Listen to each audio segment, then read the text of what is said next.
Occupy Oregon in Portland refuses to adhere to the request, a 3-day request to remove themselves from the parks. As the Occupy Wall Street movement approaches the start of its third month, demonstrations have spread from New York to more than 100 cities nationwide. While most have remained peaceful, strains are beginning to show after a number of recent incidents. In Portland, Oregon, the people who've camped in 2 parks for more than a month received an eviction notice yesterday. Portland's police chief, Mike Reese. We're going to communicate very clearly to people our intentions. We're starting that today to give people notice that we're going to start enforcing park rules effective 12/01 Sunday, and that at that point they're going to be subject to all of the authority that the city has around park ordinances and violations of state statutes. Okay, could someone, in their infinite wisdom, please tell me why these ordinances were not enforced from day one? I mean, we know the character of the Occutard types. You give them an inch, they're going to want a parsec, which is, by the way, 3.26 light years, or 19 trillion miles for you publicly schooled kids.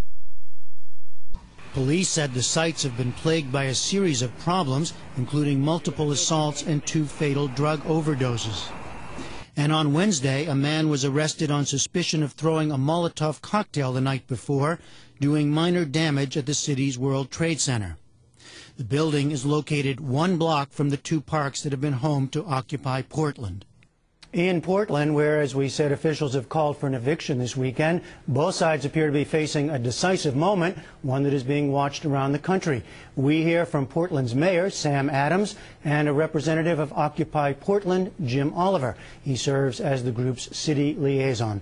Mayor Adams, fill in the picture as you see it. Why have you given an ultimatum to clear the parks? Our concern is with a growing 20% increase in crime around the occupations. It's the concern about 2 nearly fatal drug overdoses in the camp. It's a concern with someone who ignited a Molotov cocktail in a building nearby that you mentioned in the lead-in and used the camp as sort of camouflage for his activities. Those are our concerns, that, you know, the camp is out of balance and is unsafe. Well, Jim Oliver, what's the response? What is the plan? Are you planning to abide by this deadline?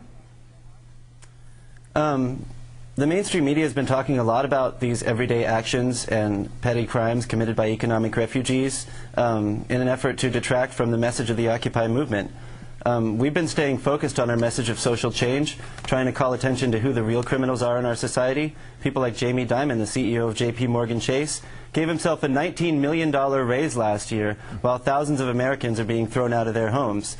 Banks talk a lot about the benefits of home ownership and use it as a way to ensnare working-class Americans into unsustainable mortgage payments. It's time to begin a conversation about how a fair home ownership system can open up opportunities for all Americans, and how to transition away from a housing industry driven solely by profit and the blatant greed of international criminals like Jamie Dimon and J.P. Morgan Chase. Jim, you know, we've talked a lot about that on the program, and I appreciate you bringing it up again, but I do want to ask you, the incidents that have happened, do you just see them as isolated? And again, I want to ask, what is the response going to be? Are you going to clear the parks on Saturday night at midnight? Absolutely, they're isolated incidents. Each of these individual incidents has nothing to do with Occupy Portland or with the Occupy movement as a whole. Again, the mainstream media has been very clear about their intention to distract from our message by focusing on the actions of individuals. We intend to maintain our occupation in solidarity with Occupy Wall Street and with working class Americans who are being thrown out of their homes all across the country.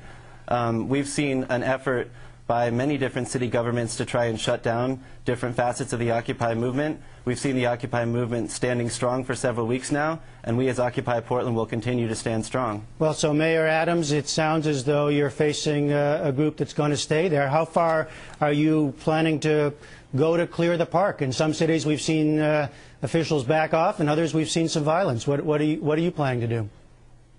Well, from the very beginning, I've talked about the need to balance free speech with the need to keep a city moving and to do all of that in a peaceful manner.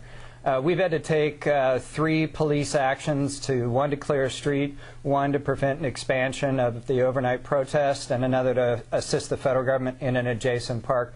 I think the Portland Police Bureau has done a great job doing those enforcements in as peaceful way as one could imagine, given the general, in those situations, the general sort of pandemonium that can occur.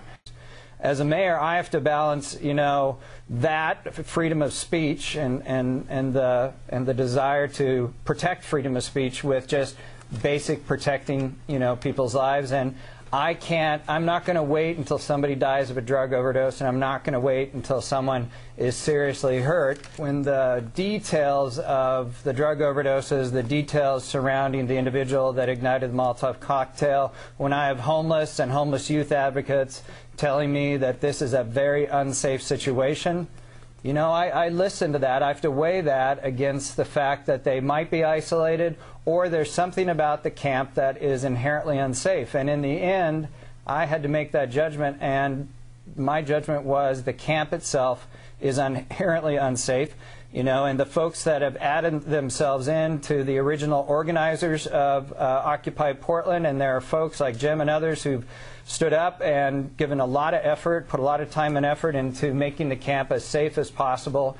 But I think events have conspired to get away from them and us to a degree, and that's why the 3-day notice to evict came about. Well, Jim Oliver, one of the questions and criticisms from some over the Occupy movement is the lack of clear goals or platforms. Is it clear at this point what those in the park want as you face this ultimatum to leave?